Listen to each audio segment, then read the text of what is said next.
Vamos lá, pessoal. Então, tudo ali que eu gostaria de ouvir, faltando ali poucos minutos para começar a prova.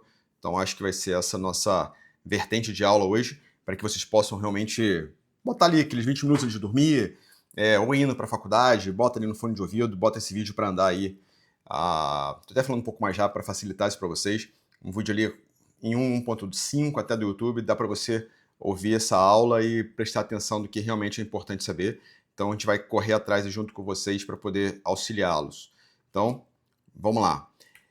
O que é importante na fase inicial de sinais vitais? Isso vale para o pessoal do primeiro período, isso vai para o segundo período, isso vai para a semiologia, isso vai para o pessoal do internato. Eu brinco assim, a gente dá muita matéria de anatomia vascular no início, fisiologia, sinais vitais. Cara, chega no internato para uma prova prática, cara, dá um pum, puta branco. Então, fosse vocês também aí numa prova prática, vocês possam realizar aí de OICE ou prova prática abelha de leite do internato, cara, assistir esse vídeo vai auxiliar vocês, porque vocês vão conseguir ali relembrar alguns detalhes, alguns conceitos simples de sinais vitais, de aferição de pressão arterial, e a parte da anatomia vascular pode auxiliá-los muito.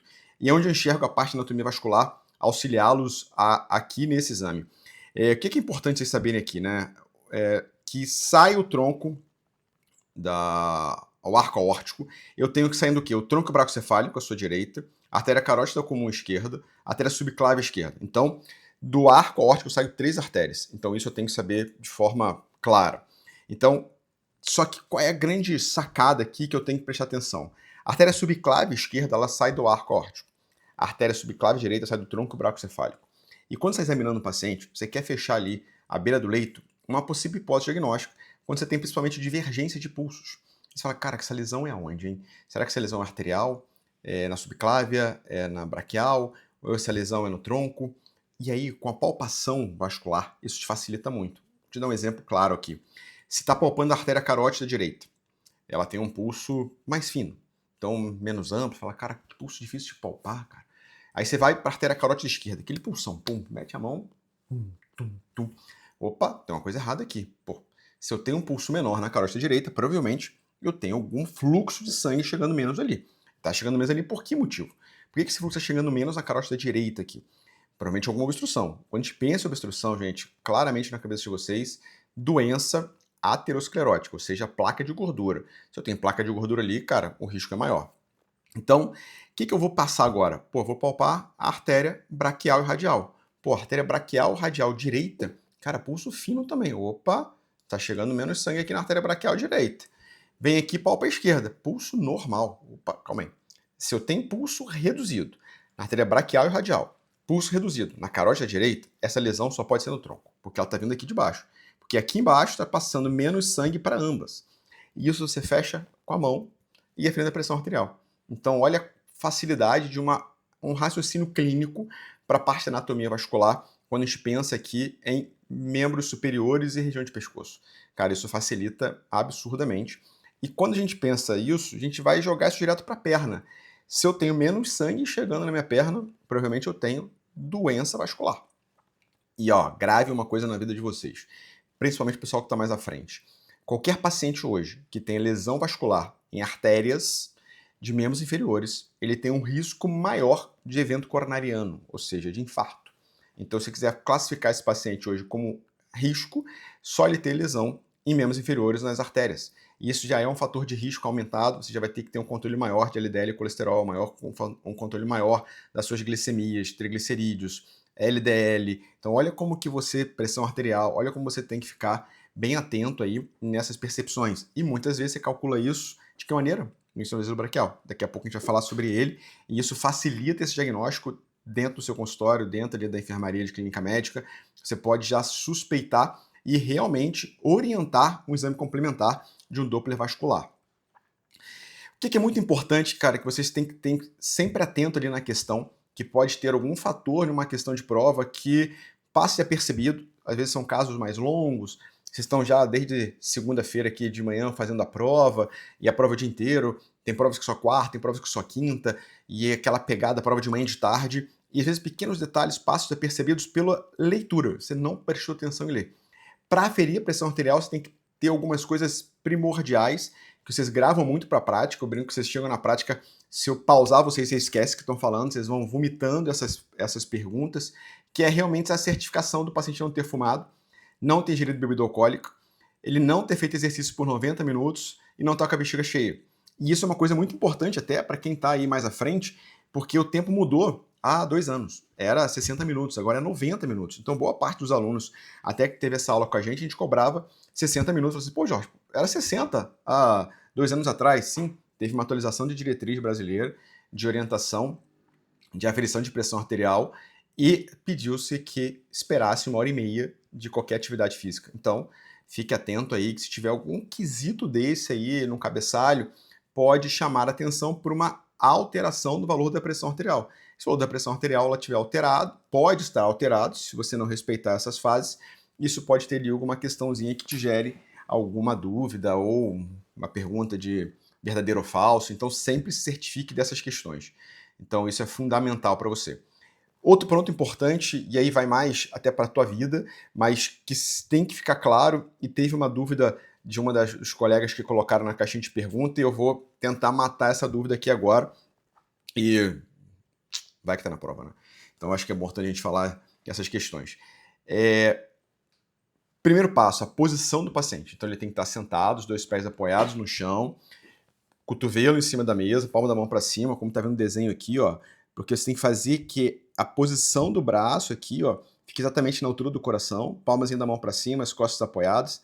É um ambiente silencioso, evitar qualquer coisa que possa ficar sobre o manguito, ou, se não for possível, subir a blusa. Dá um exemplo, a minha blusa, se eu tentar subir aqui, ela vai garrotear. Você pode deixar ela esticadinha, isso você pode fazer no seu dia a dia. Então, evitar que tenha essas questões. Respeitar lá nossas 4 etapas. E uma coisa muito importante, 5 minutos e aferir a pressão arterial. E aqui que foi a dúvida, né? Realizar 3 medidas com intervalo de 1 minuto entre elas. Isso está claro na última orientação de hipertensão.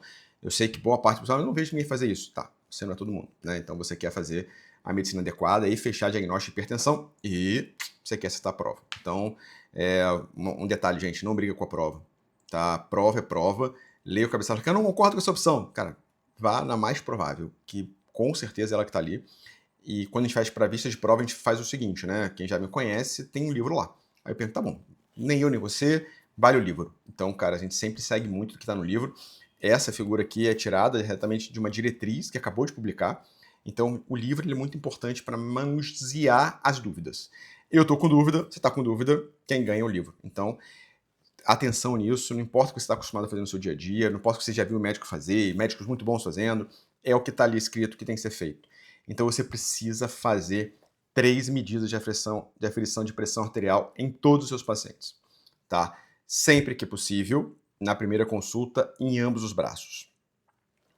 Aí tem um caminho agora que eu quero que vocês prestem atenção. Como que são as 3 medidas? Você verifica a primeira vez, espera 1 minuto, verifica a segunda vez, espera 1 minuto, verifica a terceira vez. Então você tem 3 valores de pressão arterial. Você vai descartar o primeiro, porque a primeira medida tem um efeito muito importante do avental branco. Então você pode falsear o valor de pressão arterial pela tensão ali do paciente. Então você descarta ela. Você vai pegar a segunda e a terceira e vai tirar a média. Ou seja, vai pegar a pressão arterial sistólica da segunda, somar com a da terceira e dividir por 2. Você vai pegar a pressão arterial da diastólica da segunda, somar com a terceira e dividir por 2. Mas Jorge, calma aí, tem que ver isso nos 2 braços? Não. Você vai verificar a pressão no braço direito e depois vai verificar a pressão no braço esquerdo. Combinado? O valor que der maior é o braço que você vai escolher para verificar a segunda e terceira medida de pressão arterial. Então gravem isso, isso é fundamental para a prática de vocês, isso é fundamental para vocês acertarem a classificação de hipertensão arterial do seu paciente e vai que cai, vai que está na prova aí uma questão dessa, você que está aí ouvindo agora, gravou. E um detalhe, o pessoal sempre fala assim, pô, cai conta na prova de medicina, cai, tá vendo, mais uma conta aí, a gente coloca a conta de IMC, coloca a conta de tornozelo braquial, pô, mais uma conta. Então, eu brinco que para o primeiro período é quase matemática. Então, mas vamos colocar matemática aí para vocês começarem a aprender a fazer conta e ganhar dinheiro. Então, pensa nesse lado. Então, pessoal, cara, grava isso, tá? Uma dica, tá? Grava aí que isso pode cair.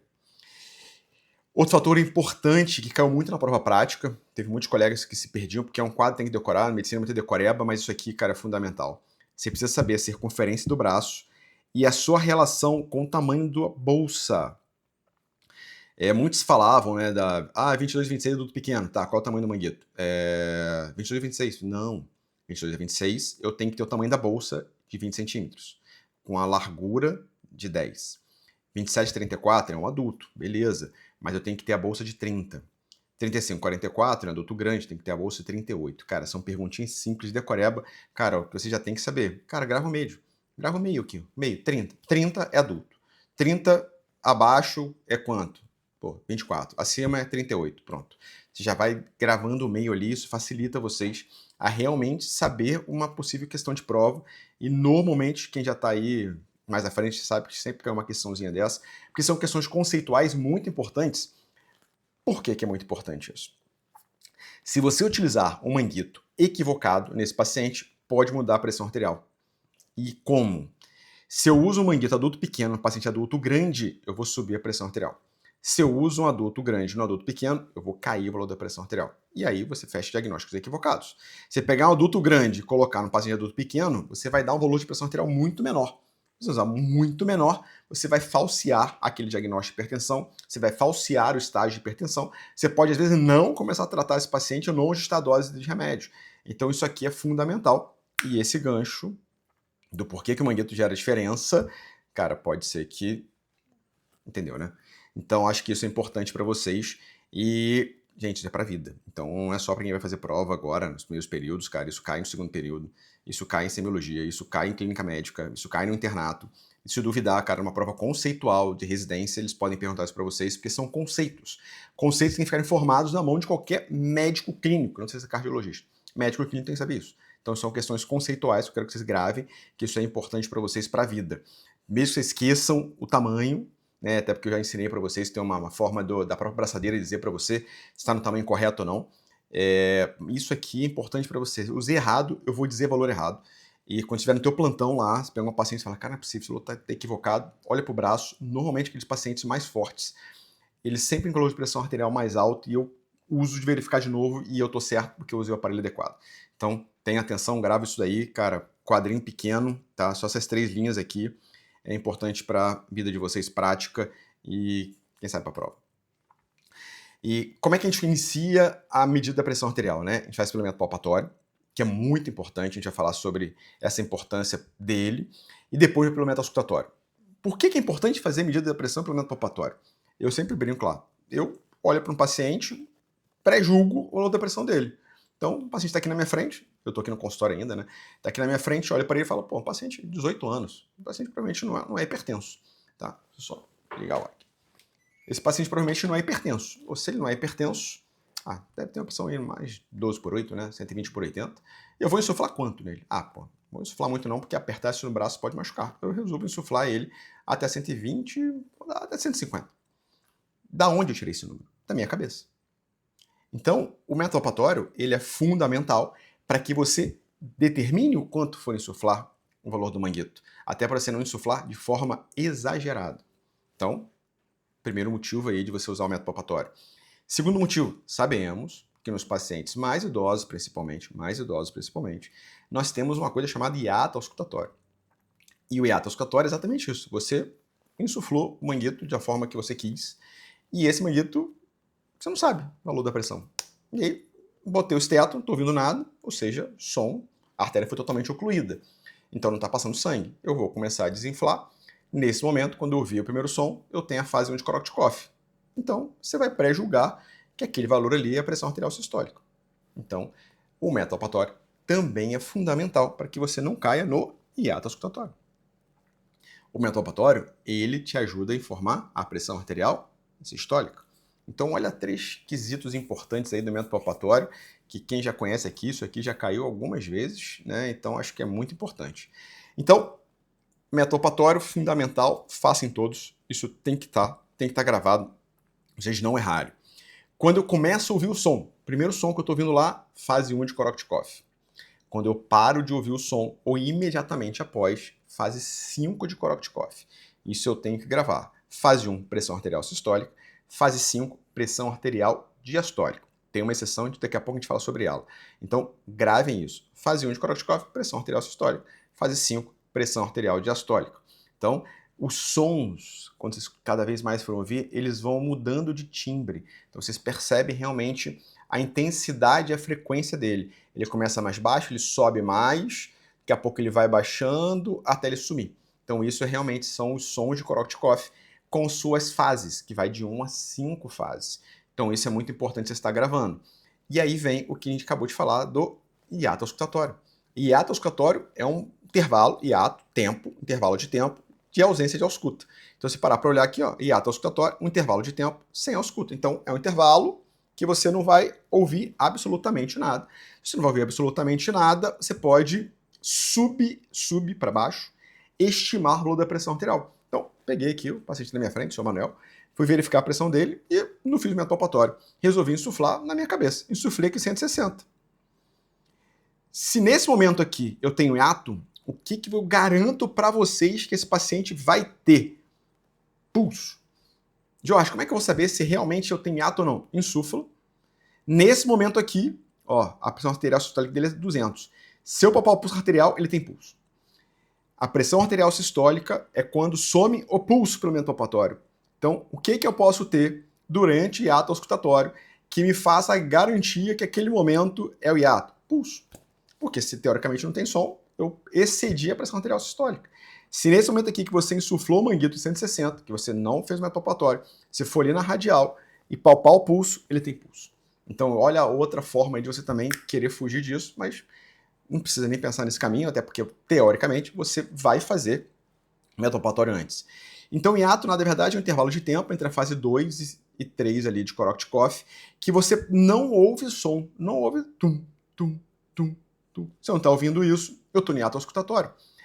E isso pode falsear o valor da pressão arterial para baixo. Então, se você insuflou, em vez de dar ali 200 de pressão arterial sistólica, eu vou dar 150.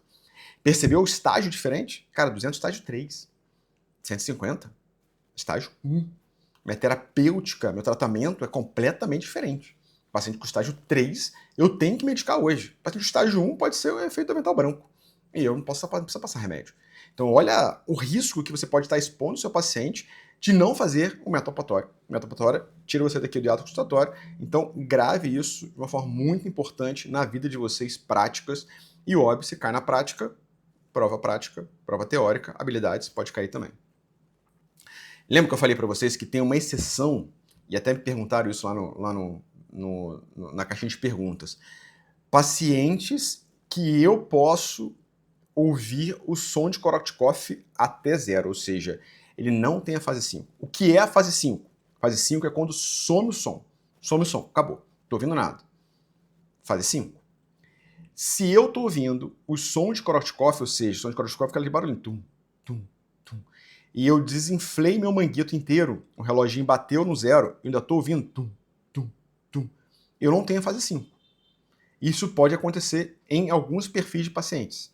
Crianças, gestantes, pacientes que têm alto débito cardíaco e vasodilatação periférica. Como é que isso acontece? Pela vasodilatação, você provoca, a artéria dilata, você provoca um turbilhonamento maior de volume sanguíneo, passa mais sangue, esse som é por turbilhonamento, então o nosso sangue normalmente é liso, laminar, não tem barulho nenhum. Porém, quando você tem turbilhonamento, qualquer coisa que faz obstrução, ele tu. Então, em crianças, gestantes, pacientes com alto débito cardíaco, ou seja, estão muito congestos, é um calor extremo, que a gente chama de vasodilatação periférica, você pode ter essa dilatação arterial ou um aumento do volume circulante. Se eu tenho mais sangue circulando, as gestantes é isso, as gestantes têm muito mais sangue circulante, porque ela tem que ter para ela e para o bebê. As crianças, porque elas são muito taquícardas, as crianças tendem a ter uma frequência cardíaca mais alta. Nós, adultos, temos uma frequência cardíaca de 50 a 100. Pega o pulso aí da criança, quem tem filho em casa agora, palpa, vai bem mais acelerado. Então, isso pode fazer com que você tenha o som de Korotchkov até o reloginho 0. Nesse momento, nesses casos específicos, a pressão arterial diastólica é a fase 4. Então, você tem que estar muito atento no som, quando você tem a mudança do timbre, tu, e ele vai ficando baixinho até o final. Nessa mudança, que é a fase 4, é a pressão arterial diastólica, perdão. E aí, todo paciente desse tem que descrever lá, pressão arterial do paciente, pressão arterial sistólica, pressão arterial diastólica, vezes 0. Se tiver isso aqui escrito, é garantido para vocês que vocês não estão ouvindo a fase 5. E a pressão arterial diastólica é a fase 4. Ou seja, eu estou ouvindo o som de Korotchkov, mesmo com o manguito todo desinsuflado. Então isso aqui é um ponto crucial de vocês gravarem. De vez em quando isso cai, isso eu perguntei na prova pra caramba para alguns alunos. E isso cai também na teoria, agora vocês não vão errar, tenho certeza. Já fiz a prática também, então acabaram que a gente já deu uma estudada, viu onde a gente errou, isso facilita. Diretriz de hipertensão 2025, teve uma modificação nos estágios de hipertensão arterial. E esses estágios de hipertensão arterial são aquelas medidas feitas no consultório. Então, normalmente, não é na primeira consulta, sempre na segunda consulta. Precisa respeitar as quatro etapas ali de perguntas do paciente, né? Se foi no banheiro, se bebeu café, fumou, atividade física, 5 minutos sentado. Então, hoje, cada vez mais, os pacientes eles só percebem que eu vou verificar a pressão no final, né? E eu sempre verifico ao final da consulta, eu examino o paciente inteiro aqui no consultório e deixo eu verificar a pressão no final, para diminuir aquele olhar, aquele efeito do avental branco, da roupa branca, né? Isso gera um impacto, será que o médico vai falar alguma coisa para mim? Eu tô com a pressão alta, não tô? Então, eu sempre busco isso com nossos pacientes. Então, o que é importante aqui que a gente tem que ficar atento? Saiu ótimo e juntou para hipertensão. Então você tinha ótimo, normal e para hipertensão, saiu ótimo, ficou normal. Então qualquer valor abaixo entre 20/80 agora é normal, acabou ótimo. Para hipertensão foi de 120 a 139, de 80 a 89. Os estágios de 1, 2 e 3 permanecem iguais. Então o estágio 1, de 140 a 159, de 90 a 99. Estágio 2, 160 a 179, 100 a 109. Estágio 3, maior, 180 por 110. O que é o ponto importante aqui? Eu sempre falo, o maior é o pior, sempre vence. O que eu tenho que fazer na minha vida teórica e na minha vida prática, ou seja, a minha prova e no meu dia a dia? Eu vou olhar para aqui e vou definir o seguinte: pressão arterial sistólica está em qual estágio? Tal. Exemplo, 140 por 105. Pressão arterial sistólica está onde? 140, estágio 1. Diastólica, 105, estágio 2. Quem ganha, o pior, estágio 2. Então, olhou a pressão, olha para a pressão arterial sistólica, define o estágio dela. Olha para a diastólica, define o estágio dela. A pior ganha. Então, dica rápida para a prova, para você pegar a questão e matar rápido é: olha, a sistólica diz, sistólica está normal, diastólica está no estágio pré-hipertenso, 120/90. É um pré-hipertenso, eu vou olhar o 90, não vou olhar o 120. Isso é fundamental para a vida de vocês. E vocês gravarem isso, vocês vão pegar a questão rápida e pum, matei. Pô, o cara quer saber o estágio, olhei a sistólica tal, olhei a diastólica tal, pum, matei. Então acho que isso é uma coisa fundamental para vocês olharem. É uma decoreba, mas é uma decoreba para a vida de vocês. Então todo paciente que for atender ao longo dos seus 6 anos de faculdade de medicina, vocês têm que saber. Então a diretriz atualizou ano passado, acredito que até a formação de vocês não vai mudar. Então, grave isso, que isso aqui é muito importante para o dia a dia, principalmente para a prática. Depois a gente fala um pouquinho mais o que é importante para hipertenso, que é sobre terapêutica, sobre tratamento. Isso fica para outro vídeo rápido. Fenótipos da hipertensão. O paciente no consultório, a gente usa a questão ali da medida do consultório, os estágios de hipertensão. O paciente já hipertenso, a gente precisa definir a sua meta de pressão arterial na consulta. Então sai aquela tabela e vira 130/80 de média. O paciente hoje que já é hipertenso. Só que muitas das vezes, o ato da consulta pode realmente gerar um estresse. E cada vez mais a gente tem orientado as medidas de pressão arterial fora do consultório. E aí vem os fenótipos, que são 4 fenótipos. O que são os fenótipos? São a forma que esse paciente, com a sua pressão arterial, pode se portar. Chegou no médico, super nervoso, cara, tenso pra caramba, pô, o que esse cara vai falar pra mim? Minha mulher enchendo o saco, meu marido mandou vir, pô, não queria estar aqui. Esse estresse pode fazer sua pressão arterial subir aqui. Ou seja, respeitei todo passo a passo, fiz 3 medidas, tirei a média, deu acima de 140/90. Ou seja, teoricamente seria um estágio 1. Pô, doutor, nunca fui hipertenso. Cara, sempre normal, devo estar nervoso, tá aqui. Falei, cara, acontece, tem efeito do avental branco. Então, pressão alta no consultório pode ser o efeito do avental branco. Como é que eu fecho o diagnóstico? Aí eu tenho que pedir um exame chamado MAPA ou MRPA. MAPA ou MRPA tem que ter, no máximo, 130/80, ou seja, menor, nem é menor ou igual. 130/80 para cima já é alterado, né? Como está aqui, ó. Maior ou igual já é alterado. Então, menor que 130/80, normal. Então, esse paciente aqui do avental branco, que aqui no consultório estava 140/90, pediu um mapa para ele, ele foi lá, ficou 24 horas com o aparelho, voltou. A média das 24 horas deu menos 130/80. Se a média deu menor do que 130/80, ele é um efeito do avental branco. Esse é o fenótipo dele. Se a média desce maior que 130/80, ele é uma hipertensão sustentada. Tá confirmado. Cara, isso é hipertenso mesmo. Tá garantido agora aqui. E também aquele paciente que chega, pô, doutor, fui no periódico da empresa, cara, mandaram vir pra cá porque tava alta minha pressão arterial. Cara, não sou hipertenso não. Chega aqui, você examina ele com calma, conversa, super acolhedor, ele fica calmo, relaxado, sente seguro que tá no médico. Muita gente sente seguro que tá no médico. Pô, doutor, graças a Deus eu cheguei aqui, tava ruim de marcar, pô, quero saber como é que eu tô. E aí você verifica a pressão arterial desse paciente e está normal. Ele fala, pô, doutor, o que eu falo pra minha empresa? Não, tem que fazer um mapa. Porque lá tava alta.